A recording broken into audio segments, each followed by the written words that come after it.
আসসালামু আলাইকুম, আমি হাবিবা। আমার চ্যানেলে আপনাদের সবাইকে স্বাগতম। আজকে আমি তৈরি করব তিল আর নারকেলের নাড়ু। এভাবে তিল আর নারকেলের নাড়ু তৈরি করলে অসম্ভব মজার হয় আর দীর্ঘ সময় পর্যন্ত সংরক্ষণ করে রেখে দিতে পারবেন, একদমই নষ্ট হবে না। যারা এইভাবে বানিয়ে দীর্ঘ সময় রেখে খেতে চান অবশ্যই এই ভিডিওটা দেখে তারপর বানিয়ে রাখবেন। এই প্রসেসে বানালে আপনাদের নাড়ুগুলো এরকম একদম পারফেক্ট হবে। এখন কথা না বাড়িয়ে দেখে নেই আমি কিভাবে এই তিল আর নারকেলের নাড়ুটা তৈরি করলাম। প্রথমে আমি নিয়ে নিলাম সাদা তিল। সাদা তিলটাকে খুব ভালো করে আমি বাদামি কালার করে ভেজে নিছি। আর এখানে নিয়ে নিলাম নারকেল কোড়া। এখানে প্রায় 4 থেকে 5টা নারকেল কোড়া আছে। আর অবশ্যই তিলটাকে খুব ভালো করে ভেজে নিতে হবে।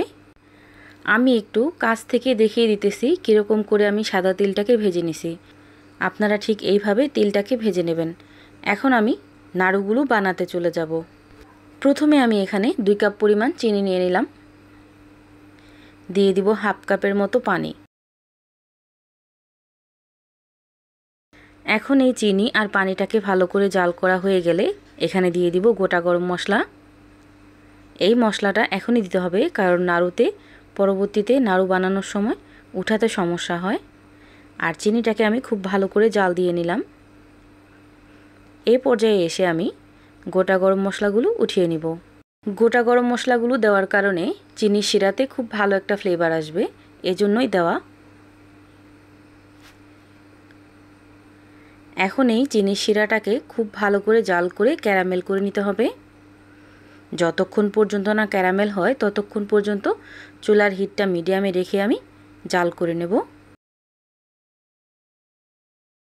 প্রায় 5 থেকে 6 মিনিট পর এই তো দেখতেই পাচ্ছেন কত সুন্দর ক্যারামেলটা রেডি হয়ে গেছে।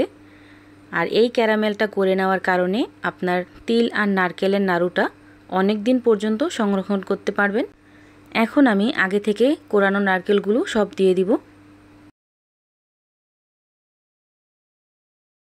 এখন এই চিনির ক্যারামেলের সাথে নারকেলটাকে খুব ভালো করে মিশিয়ে নিতে হবে। নারকেলটা দেওয়ার পর অনেকটা পানি কিন্তু ছেড়ে দিবে, কারণ নারকেলে কিন্তু এমনিতেই অনেকটা পানি বা রস থাকে।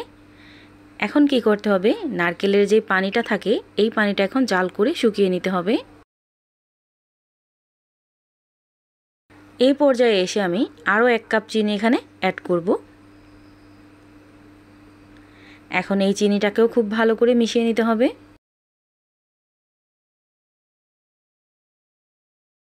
সব কিছু একসাথে ভালো করে মেশানো হয়ে গেলে ভালো করে দেখে নিতে হবে যেন নারকেলের পানিটা খুব ভালো করে শুকিয়ে যায়। নারকেলের পানিটা যখনই শুকিয়ে যাবে ওই পর্যায়ে ভেজে রাখা যেই সাদা তিলটা আছে ওই তিলটা আমি এখানে অ্যাড করে দেব। এখন এই তিলটাকে খুব ভালো করে মিশিয়ে নিতে হবে। যে কোনো নাড়ু বানানোর সময় খেয়াল করতে হবে যেন চিনিটা একটু বেশি হয়। চিনিটা যদি বেশি না হয় তাহলে কিন্তু নাড়ুটা বেশি দিন সংরক্ষণ করা যায় না, আর ভালো করে পাকও আসে না বা নাড়ুটা হয় না, ফেটে যায়।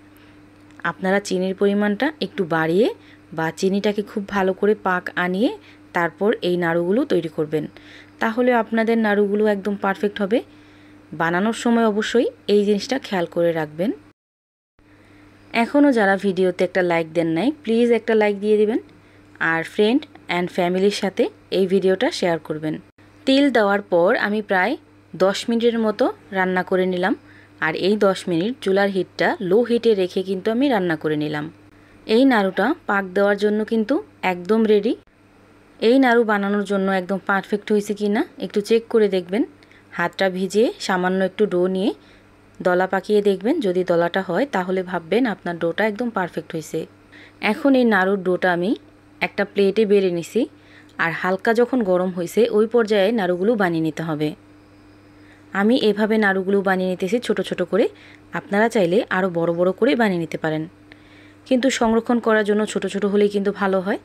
এটা আপনাদের একান্তই ব্যক্তিগত ব্যাপার, আপনারা চাইলে আরেকটু বড় করতে পারেন বা আরেকটু ছোট করতে পারেন।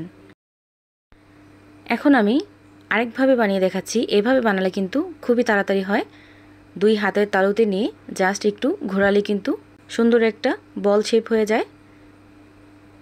আপনারা তাড়াতাড়ির জন্য এইভাবে নিতে পারেন। আর অবশ্যই বেশি বানালে একা হাতে বানাতে যাবেন না, বানানোর সময় শক্ত হয়ে গেলে কিন্তু আবার বানাতে সমস্যা হয়। একটু গরম অবস্থায় তাড়াতাড়ি বানিয়ে নেবেন। আর এভাবে আমি সবগুলো কিন্তু বানিয়ে নিলাম। আর এই তো দেখতেই পাচ্ছেন কতগুলো হয়েছে, মাশাআল্লাহ। আলোর কারণে এক এক সময় এক এক রকম কালার দেখা যেতেছে। এদিকে অনেক বৃষ্টি, এজন্য চারদিক অন্ধকার হয়ে আছে, কখনো রোদ কখনো বৃষ্টি, এজন্য কালারটা কিন্তু এক এক সময় এক এক রকম আসতেছে। এই নাড়ুগুলো ঠান্ডা অবস্থায় একটু নরম থাকে, আর গরম হলে কিন্তু এই নাড়ুগুলো অনেকটা শক্ত হয়ে যায়। আর এই শক্ত হওয়ার কারণেই কিন্তু দীর্ঘ সময় সংরক্ষণ করা যায়। আপনারা চাইলে এই অবস্থায় নাড়ুগুলো একটা শুকনো কন্টেনারে ভরে রেখে দিতে পারেন। বাসায় অবশ্যই একদিন ট্রাই করে দেখবেন, ইনশাল্লাহ আপনাদের কাছে এই নাড়ুগুলো খুবই ভালো লাগবে। কিছুটা ঠান্ডা হওয়ার পর এখান থেকে একটা নাড়ু আমি ভেঙে দেখাচ্ছি। আমার এই ভিডিওটা যদি ফেসবুক পেজ থেকে দেখে থাকেন তাহলে আমার পেজটা ফলো দিয়ে রাখবেন, আর যদি ইউটিউব চ্যানেল থেকে দেখে থাকেন তাহলে আমার চ্যানেলটা সাবস্ক্রাইব করে পাশে থাকা বেল আইকনটা বাজিয়ে দিবেন। তাহলে আমি প্রতিদিন ভিডিও ছাড়লে আপনাদের কাছে তাড়াতাড়ি পৌঁছে যাবে। সবাই ভালো থাকবেন, সুস্থ থাকবেন। আল্লাহ হাফেজ।